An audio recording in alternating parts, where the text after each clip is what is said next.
Hey guys, welcome to another one of our videos. I'm the Worm, and this is the Proton. Today we're going to be doing another review of something we did receive free of charge from VapeGear.co.uk, so thank you very much to Keith and Kirsty for sending that down. But this will not affect our review in any way, shape or form. Today we are doing... what we're doing today is the UD AGA-TD from VapeGear.co.uk.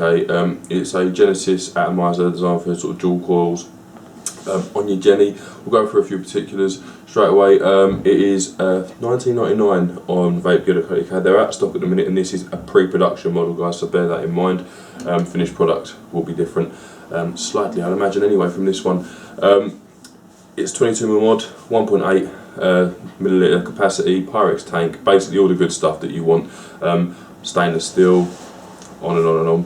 Basically the same as all of the AGA stuff that's been out recently, and the AGI, that kind of thing. So yeah, that's what it is. I did say the price $19.99, didn't I? Which is very reasonable price wise, because it's actually cheaper than the AGI, the RSST, the AGT as well. It's actually very cheap for what it is. So there you go. Whether the price remains the same on the finished article or not, we're unsure. I don't even think Keith and Kirsty will know themselves. But there you go. So that's what it is. What we're going to do, guys, we'll go down. We'll show you it, show you some bits and bobs that have been changed to it by me, and explain the reasons as to why for that. And then we'll come up to us, and we'll have a lovely little vape, and no doubt a massive flap. So yeah, we'll do that now, guys. Go and have a close-up look. Back in a second. Right, guys, this is the UD AGA-TD. Sorry, guys. Yeah, this is the UD. Quick close up to show you the ins and outs, and then we'll have a little flap, no doubt. I'll show you how it all goes together in each individual piece. So first of all, top cap, fairly simple, double O-ringed on, guys. We'll go into this bit in a minute. Very quickly in the top cap, oh sorry guys, camera. You've got 4 holes, so 1, 2, 3 and 4. There's 2 smaller ones, and then you've got the 2 larger ones. What these are exactly, I don't know. That looks like, I don't know, 0.5 to 0.6 maybe, and then you think you've got 0.8 to 1 mil. These aren't exact measurements, guys. I don't know. I haven't got anything capable of measuring that small, to be honest with you, with me.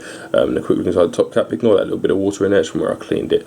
Okay, so top cap, fairly simple stuff. 510 drip tip, easily done. And now we'll get into the deck very briefly. If Dan undoes it properly, sorry guys. Undo your nuts on top first. It's been a while since I used the proper AGA. Okay, so you've got 2 nuts. One of them is larger than the other, which goes at the bottom, and then you've got the top. You've also got your post in there, which you push through and pull out of the bottom.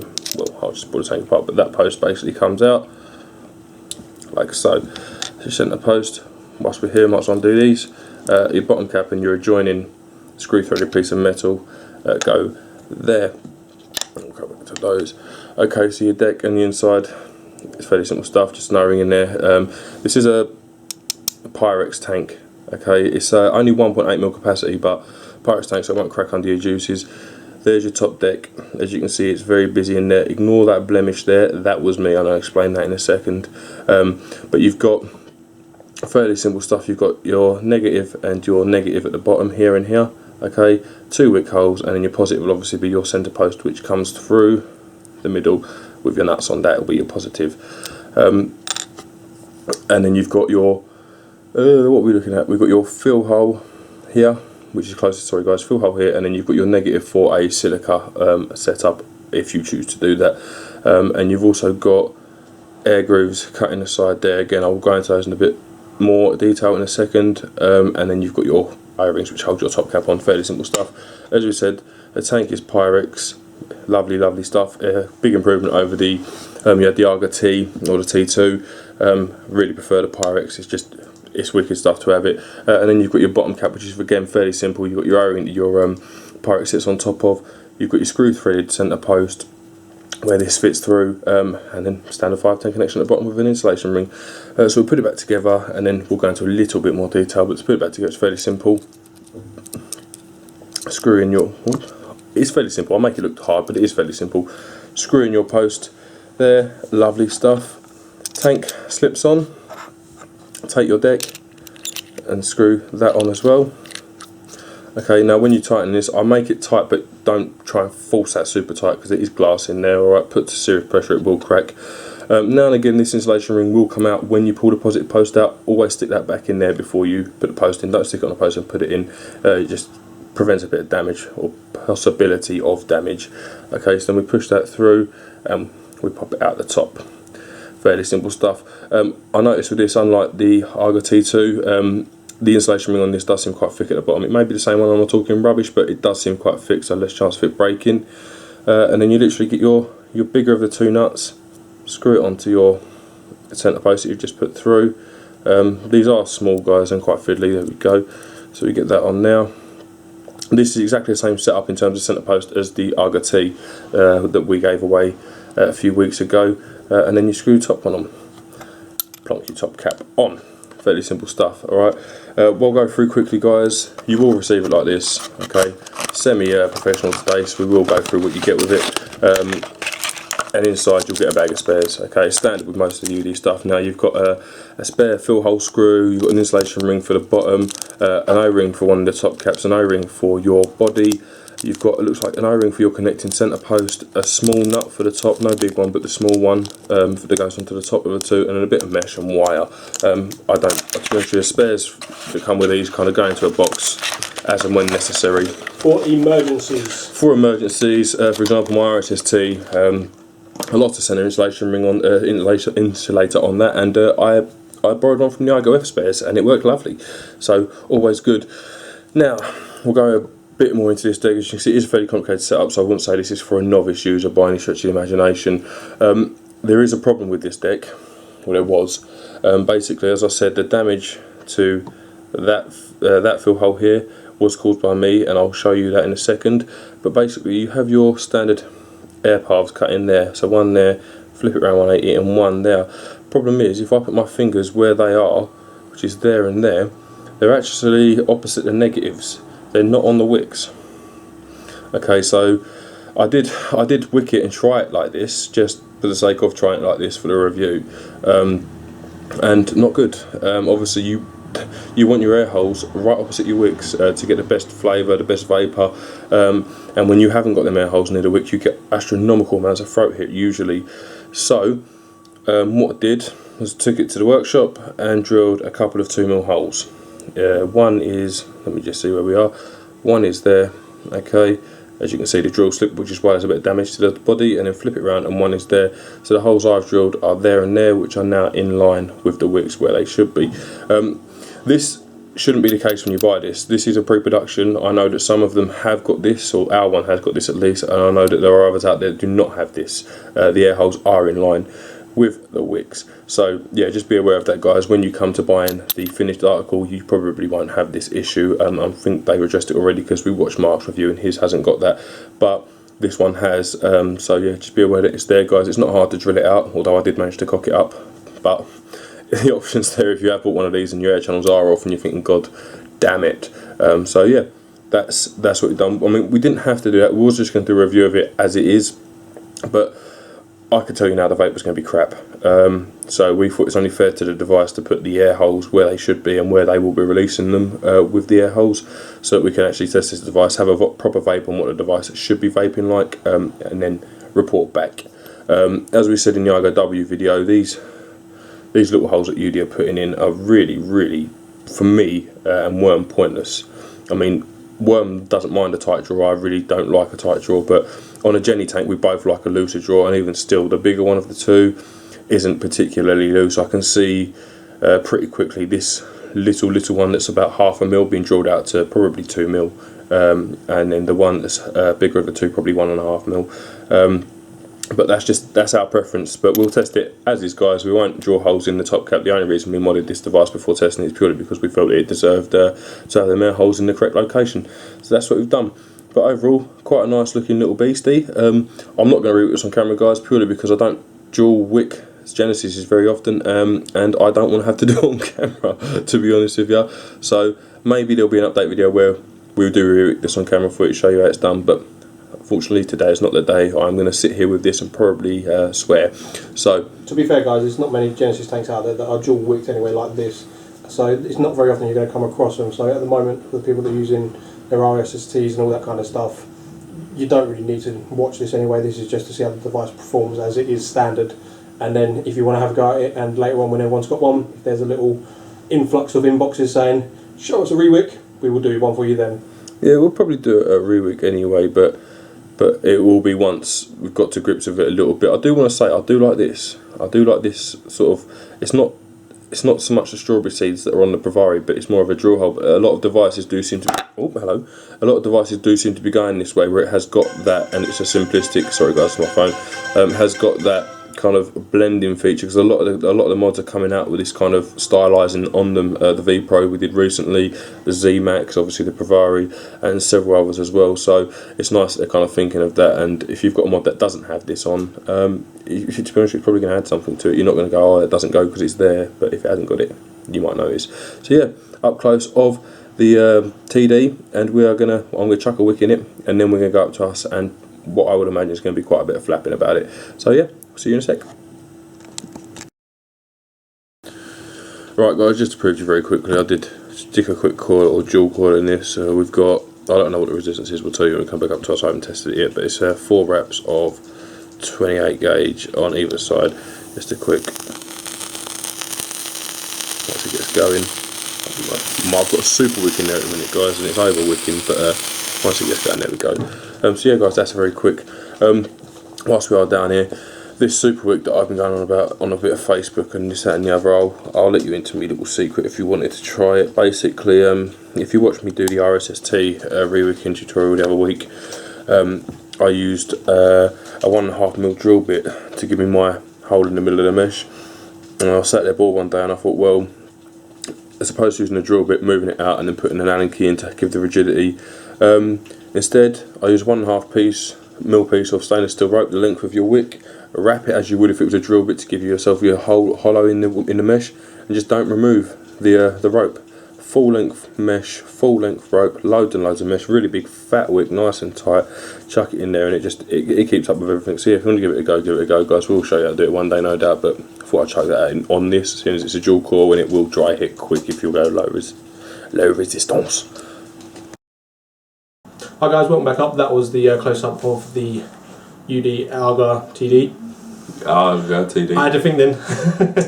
It's a bit of a mouthful, so yeah, but that was a close-up where Mr. Brown showed you where he's drilled in and altered bits because the slits in the side that didn't line up at all with the coil. Right. It was on basically the opposite side. I mean, we should point out, we spoke to Keith, basically said to him, look, these, obviously we know it's pre-production, just letting you know that they're off, and his response was basically, good, it's about time they sorted themselves out, so there you go, nice. Makes you show that he obviously experienced this kind of crap a lot from UD particularly. Plus he actually wants proper reviews and honest about why it's going wrong. Indeed, when we spoke to Keith, he said that his was same as this one, basically the channel's cut like that. His edges of it just met where the core should be, so obviously his was slightly round. Saw Mark's review, he had drill holes in his, so who knows what they're going to actually go with at the end, but if you're looking at this now, unless it states it's not pre-production, then it'll be a pre-production, especially with VapeGear that are out of stock, as we said. So we'd imagine the next stock they're getting in are going to be the production models of them, which is all good. We was going to review this as it was, just it didn't vape. It vaped, but it was the vape. It was so weak, so throat hitty, because them air holes were nowhere near the coil. It's kind of, we didn't feel we was doing the device justice, to be honest with you. We wanted to, although this is pre-production, we want to give you an idea of what the finished article is going to be like, as well as the fact that this one is obviously pre-production. But what we can say about the pre-production model, as we got it as standard, not very good. I mean, like the air holes, everything else about it was just the air holes mainly. Like the air holes in completely the wrong place, completely destroys the device. And you guys should know this. Like the air hole isn't hitting that core bang on, whether it's a dripper, a tank, or whatever. It's just not going to perform. If you're not getting the airflow past that coil, you're only going to catch minuscule bits of the vape. You're going to get a massive throat hit, and it's just going to destroy your vape experience. Yeah, it was a similar problem with the original AGA with the screw top. To be fair, the air hole did not line up. They learnt their lesson with the T2 or the T plus and the T2. The air hole obviously was O-ringed on. This is O-ringed on. You've got two different size holes. The only hole we've been running this on is the larger of the two. The smaller one is got to be 2.5, which is a total of 1 mil, but it does not feel like a 1 mil draw. It feels like two 1.5s. And the other we're guesstimating is around 1 mil, and again that doesn't feel like a 2 mil draw. It feels like a 1 mil draw still. But it could be 0.8. We don't know. They seem to vary between a 0.8 and measuring between 0.8 of a mil and 1 mil is something that we just haven't got the capabilities to do. But by eye, 1 mil, two 1 mil holes and 2.5 there or thereabouts. I should point out in the close up, you see, I said we wasn't going to re-wick it just purely because it's a bit of a tricky one. This one, or it can be at least. But then came back and showed you the Genesis setup that we've got in there with the stainless steel mesh. That has now changed. Alright guys, we're running this on. This is on cotton. Okay, it's still dual coil. It's a dual coil cotton auto drip. Is it micro coils? They are micro coils, yeah. Basically, we've sort of adapted the micro coil thing as opposed to doing 12 reps of 28 to give yourself like a normal resistance. We tend to do like 5 reps of 28 to give yourself a sub-ohm anyway, but it just works better when they're micro. But that's what's running on here now. The mesh is still it's a Genesis tank, and they can be tricky at times anyway. When you're dual coiling it, you're making your life more than twice as hard because the balancing act between the two coils, between the two wicks, is very, very slight. So you'll get it almost right, and you'll knock one, or you'll play with one to get it just spot on, and then all of a sudden it's all over the place. But if you're experienced, you can solve it. I've re-rigged this about 6 times. You re-rigged it a couple of times, and it's been vapeable. It's just not been. We got rid of the hot spots and all of that. It just didn't perform. It just the vape profit we had, like I think at one point I wrapped like 0.8 total between the two. It fired up lovely. It glowed beautifully, and then you put the juice on it, nothing. I mean, like sometimes you do get that with Genesis takes. It doesn't seem like it's vaping really well, and then you actually get the air flow onto it, and it explodes. But on this, it just did nothing. It was just, it was so much work. I mean, it was literally 20 minutes re-wicking that thing, tweaking it, and then putting the juice on, only to go, this is crap, I don't want it, put it down. Yeah, basically wicking issues. We did try it with just the stainless steel mesh and found it vape well for a few pulls and then dry hitted. We then tried it with a wick that I've been using recently, which is a 1.5mm stainless steel rope, completely surrounded in mesh. So as opposed to using the drill, but you use the rope, but you leave it in there. Wicks really, really well. I can run a 0.3 ohm coil on that on a single coil setup and not have it dry hit. Without tilting? Without tilting. But on this setup, that then over-wicked it, so it's a very fine balance in between the two, but this is just Genesis politics, shall we say, and problems that you will encounter if you are using a Genesis atomizer. Overall, this has been one of those devices. It's been, the initial problems with it, obviously with it being pre-production, was a hurdle, but nothing that we couldn't jump straight over. With a drill, we wasn't going to, but we thought we really should put them holes in the right place just so that we it wasn't like we're going to put holes in it. It was a good 2-hour discussion about should we, shouldn't we, and we was like, yeah, we kind of got it because we're expecting the actual finished model when it comes out. The air holes are going to be lined up with those coils. It's just how it always happens. You always get a few pre-production models where they're like slightly off or not right where they're meant to be, but when they actually get to the finished article, they're always where they should be. So we thought to give it its best run for its money, we've got to put the air holes there. But it's saying that we didn't drill out the body yet, so we haven't got like extra air flowing through or anything like that. We just altered the holes to where we need them on the core, so we at least could get some vapour of it, as you can see.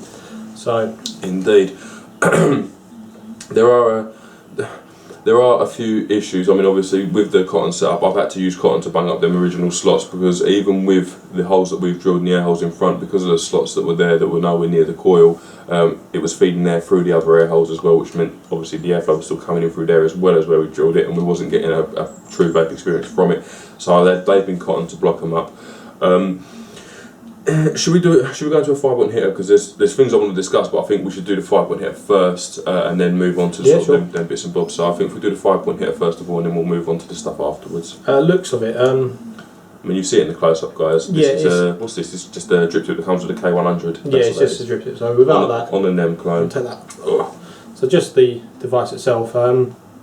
It's all right looking. It's not my preferred style of looking, so I'm going to give it like an 8, just on looks alone. So this is my preferred style. I like this kind of thing. I think it looks bloody awesome. I really do. I like the fact it's got a little UD AGA-TD on it, and them sort of beveled drill holes, or whatever you want to call it, countersunk holes, and the kind of lines. I think it looks really, really good, especially, I mean, this is a NEM clone and it's 22mm. I think it looks awesome. I'm going to give it a 10 for looks. I really enjoy how this looks.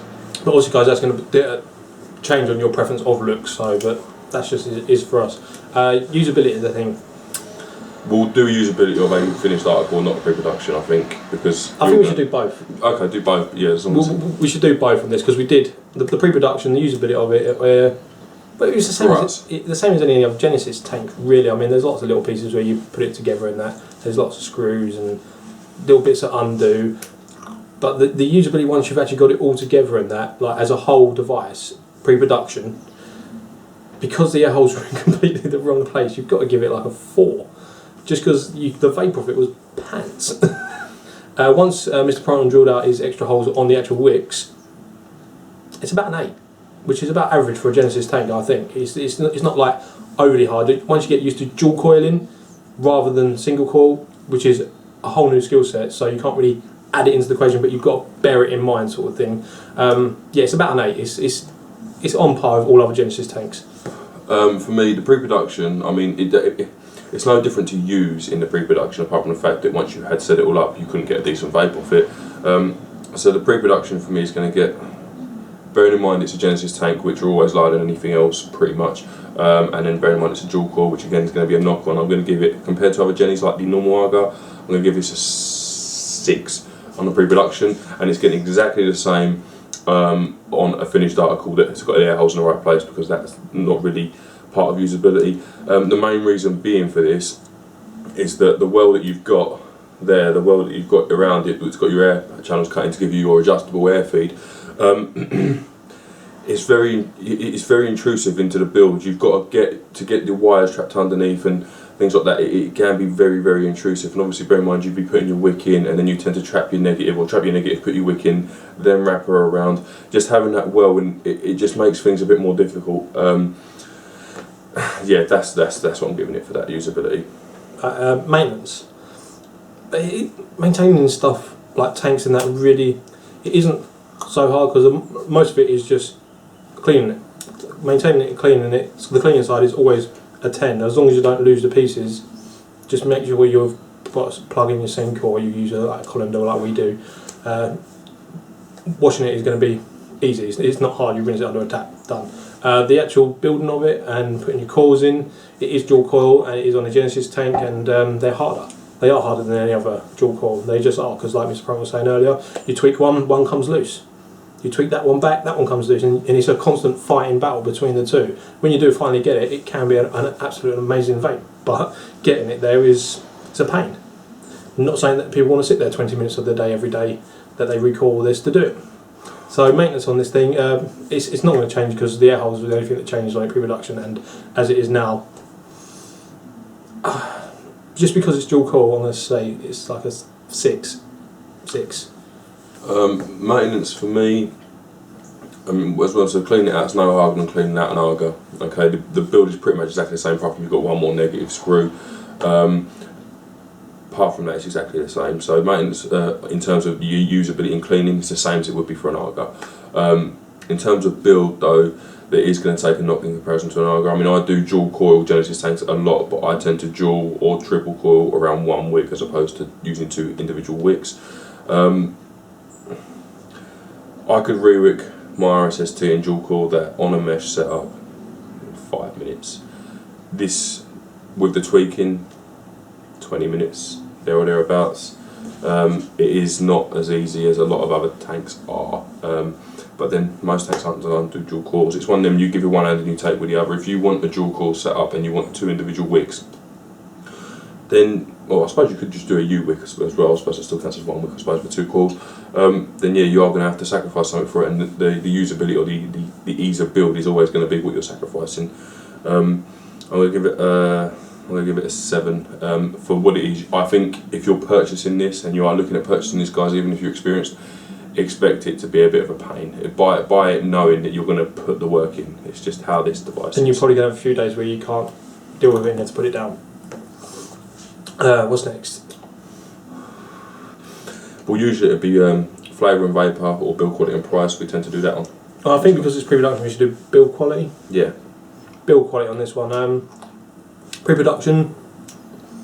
The build of it is really, really good. It really is. It fits together nicely. The threads are nice. Everything. The air holes are in the wrong place on the pre-production. On our one anyway, not all of them. But no, but on our one it was. So that's the review we got to give off. 6. When the air holes are in the right place, it's going to be like a 9, 8. It's thereabouts. I mean, the build quality versus price thing. I mean, yeah, the pre-production, the air holes are in the wrong place, so it is a 6 or something along those lines. But for a finished article, if you've got things where they're supposed to be and you're paying 20 quid, I think it's actually quite a little bargain. I do. But what I would prefer is for that lip around the top to be gone. Yeah, I think that's one of the things I wanted to mention, which is why I would get this out of the way with. But yeah. That's the reason I'm giving it like an 8, 9 instead of a 10. If that lip was gone and it was a flat top with the O-ring push on, 10. Definitely a 10. But with it, I'd rather not have the juice flow. I'd rather just have 2 holes and put them to my hole size that I like. Indeed. Drill them out. Indeed. Yeah, so I mean, but I do think price. I think for 20 quid, I mean, it's actually cheaper than I paid for my AGA. For the price, for 20 quid, you're getting a lot for your money. You're getting a lot of tape. I mean, you are getting Pyrex glass as well. Something to bear in mind. I think even now a T2 is about 24 quid from a lot of sites. So I think good price on it. Yeah, definitely. Oh, it's sorry guys, 10. It's 19.99 on VapeGear before tax. No, it isn't. It's after tax. It's 16 something like 99 after tax. So yeah, it's a good price. It's a very good price actually. Yeah, I agree with 10. Yeah. Overall on this device, pre-production. Flavour and vapour. Are we doing flavour and vapour as well? Are we? Oh, okay. Flavour and vapour. With the build dependent as well. With the how we got it with the air holes in the wrong place. Flavour was untasteable because I was just getting throat hit, and the vapour was minimal. It was like, well, a cigarette would beat it on the amount of vapour I was getting off of it. That's how much vapour we was getting from it. Once Mr. Brown drilled out his holes, the flavour's actually really good. The flavour is really good off it. You're getting double the hit of flavour than you would. It doesn't work out to be a double, but it does give you a little bit of a punch more. Intensified flavour. Yeah, and flavour on it is, I'd say it's like a 9. It is really good flavour off that. The amount of vapour, obviously it's going to depend on your build and how well you've built it. But and what air holes you're using as well. We got off that. The vapour is at the moment it's hitting probably around about an 8.5. It's not by any means minimal vapour, but it could do with more. It just could do a bit more. So yeah. For me, flavour and vapour, I think the flavour is quite good. I think it is very good. I mean, if you're using the smaller air hole, your flavour will be slightly more intensified. If you're using the bigger air hole, your vapour will be slightly more intensified. It's just, there you go.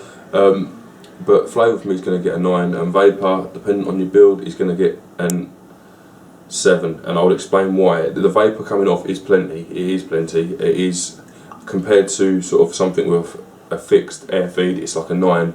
But I think there's things that could be done to this device to make it a much better performing Addy. So overall,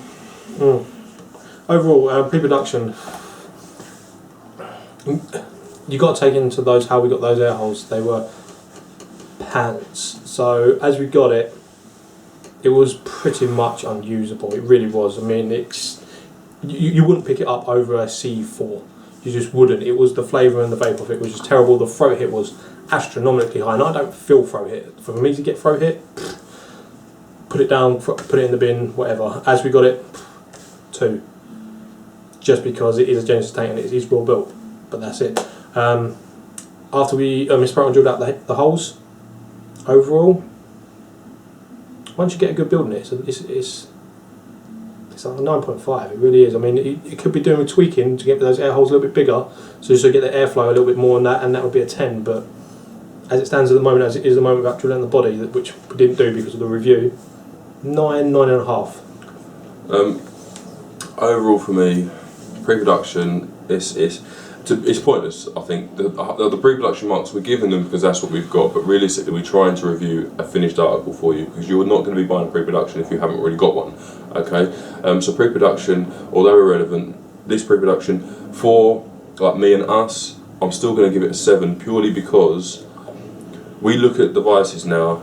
We get them through, I mean, going back, say, 5 months, we'd get something and go, oh dear, la la la, it just doesn't work, and we wouldn't really touch it. Now, we look at something and go, that needs something done, this needs something done. We have access to a fully functioning workshop, we both work in it, and we look at something and go, yeah, we'll just drill that out, we'll do this, we'll do that, and it isn't something that really chores us. But if you are what I would call a regular person who doesn't work in a workshop that's got the right tools and all that, you're going to look at it and go, I wish I could do that, and you're not going to be able to without maybe purchasing something else to do it, or a lot of pain in the bum. But for us, like I said, if you're a normal person, the pre-production would have been a very, very low one, like 1 to 2. Overall, for your finished product as it is now with the holes in the right place and everything else, I'm going to give it an 8. And again, there is a reason which you're going to go into. We're done with the 5 point, guys, if that's what you wanted to know. Basically, as Worm said, that lip is a pain in the arse, and the lip is there in order to give you your slots or your holes to give you your adjustable air feed. Now, there's a couple of things that niggle me with this. One is that lip, and the other is there's no option for a single coil setup on this, because you've always got them 2 holes exposed.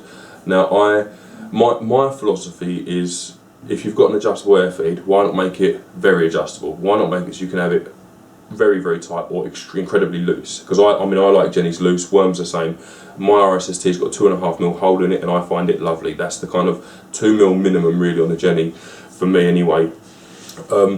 I would have much rather have seen a 2-hole setup that had sort of 2mm holes in the lip, if the lip was still there, and had 2mm holes on the outside that you could then twist slightly to cut half off to give yourself a 1mm draw or something similar like that. To be honest, what I'd really have liked to have seen is no lip at all, a flat deck like the AGA, O-ringed on, and then something along the lines of the Trident clone, or the Trident that's out there, where you can actually spin a ring. So you've got 1 hole here, 1 hole here, and 1 hole here, all 2mm, and you've got 2mm holes in your 2mm hole in your body that you can then twist it around. So if you wanted to, you could twist it 90 degrees or sort of halfway round, and then you just have 1 hole exposed and the other 2 blocked off. So you could then single coil it, or you could then flip it open.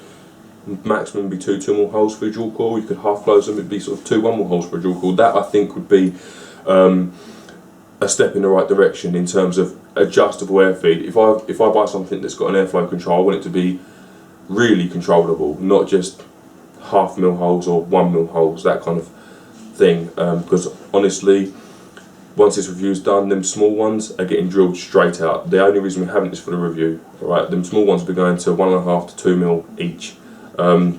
So then I can have a tighter draw, which would be my 1mm, and a nice loose draw. If that loose draw was on there now, the vapour reduction will be a hell of a lot better than it is. Another thing I wanted to point out, just to bear in mind, if you are dual coiling this with even mesh, but especially if you're using stainless steel rope, this gets ridiculously hot. And I don't mean sort of hot, I mean to the point where it will burn you hot if you are vaping this a lot, and especially if you're pulsing coils. It did get to one point where I was trying to pulse a coil, Worm sat there watching. I left the AT for 15 minutes on the side, and when I picked it up, it was still pretty warm. Alright, it was that bad that at one point the nut at the top of the post that you tighten down actually was glowing. That's how hot it was getting. And sometimes, even if you oxidise your mesh in the traditional fashion, you've got no choice but to pulse a little bit. So that is what it is. Alright, it does get very, very warm, especially with stainless steel rope, but even with just a mesh setup. With this cotton, no, it hasn't. It's warm, but it's nowhere near hot. It's as you'd expect it to be if you was using a normal AGA or an RSST, but it was bloody hot. So just bear that in mind. Alright, and obviously that's going to depend on what resistance you're running as well, guys. I mean, we do run low res. I think when it got incredibly hot, it was only something like a 0.7, 0.8. It was 5 or 6 wraps of 28 around each wick. So I wasn't even being silly like I tend to be. And yeah, it was very, very hot, very hot. But that'd be what I'd like to see. I would like to see a single core option. I'd like to see a more controllable air feed as opposed to this and this. And I know if them grooves were in the right place, you could move it slightly. But for me, that's pointless. Why would I want to reduce a 1mm to a 0.5mm when I've got 0.5mm here? That doesn't make sense to me. Take out the 2 hole options, give us your grooves, and just give us some nice big fat holes that we can then move around and adjust as we see fit. That'd be nice. Anything you want to add to that? No, I think you've got through everything on that one. I think I would like a slight different way of, instead of a screw fitting, I would like just a kind of like a metal piece that's already in place and can't come off, but it's got an O-ring underneath it that you can turn to adjust the air hole. That's all I would like different instead of a screw. You said a screw, didn't you? No.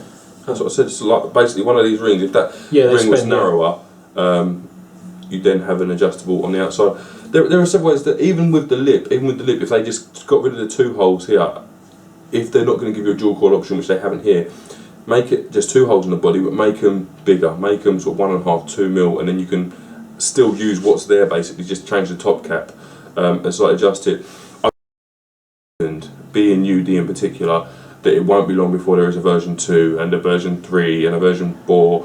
Take the AGA-W for example. The AGA-W come out and it had a 1 mil hole on one side. Then there's got 2 half mil holes, and they've now got a bigger one as well. There's UD will chop and change this as much as possible in order to match.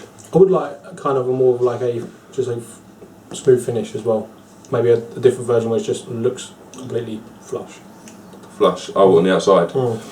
Yeah. Yeah, well, you've got a fairly big chamber in there, but obviously that's to allow for there's a lot of stuff going on. To be honest, even with a 22mm deck, that deck's very busy. So obviously you've got your 2 negatives, you've got your positives, you've got your fill hole, but I think the device itself, after the production one, with the holes in the right place, the device itself is good. This is more us just sort of snowballing on what we think maybe could make it better, or what they could potentially do to open up the possibilities of it a little bit. And it would be nice if you could have a single core set up in there. I think that's important. Or maybe they just throw in, like, maybe make it another like £5 more expensive and throw in another top deck with a single core setup. Yeah, yeah. I mean, 1 second. I don't actually know whether this will fit. We haven't actually tried this. It does just. Whether it will go all the way down, I believe it will, but I've messed around with my AGA. But you can put a normal AGA head on it and then play around. But you've not all got AGAs, and if you have, you shouldn't really expect to have to sort of use the head you've already got to make a product work with a single core. I know it's not designed for single core, I know it's designed for dual cores, but having the option will be lovely. To me, it appeals to you more if you've got the option to do both. It is more appealing, and if you've got the hump with a dual core setup in this for whatever reason it is, whether it's a pain in the arse, whether it's too hot, whether it's just not working the way it would or should be, you could then go, do you know what? I'll just single core it for now. Sort of use the device a little bit, and then venture into the dual core straight without having to do it straight away. But you haven't got that choice with this, unfortunately. So. Yeah, I think we're pretty much done on the critiquing of this device. I just want to say a big massive thank you to Keith and Kirsty for sending this down there. Mainly Kirsty, of course. Mainly Kirsty, of course, but for sending down this trial product to have a little play with. And yeah, it's been emotional. It's eventful. It has been a bit of an eventful one, but it's once you're looking at this to buy, guys, it is actually quite a good Genesis tank. It is, as long as you're prepared to put the work in for the dual cores. It's as simple as that. It's what we say with every dual core device out there. You want to put the work in, you will reap the rewards. If you're looking at a first Genesis ever, no, still well. Still with the RSST, which you can also get from VapeGear.co.uk. So definitely drop by and have a little look at what they got. Indeed, VapeGear are awesome sauce. Free delivery over 20 quid as well, guys. Standard procedure, always arrives next day for us, and we don't live on the same end of the country as they do. So, wicked stuff, wicked service, lovely people. Right, go and check it out, guys. Thank you very much for watching. I've Mr. Proton. It's been Z Worm. See you soon. See you soon.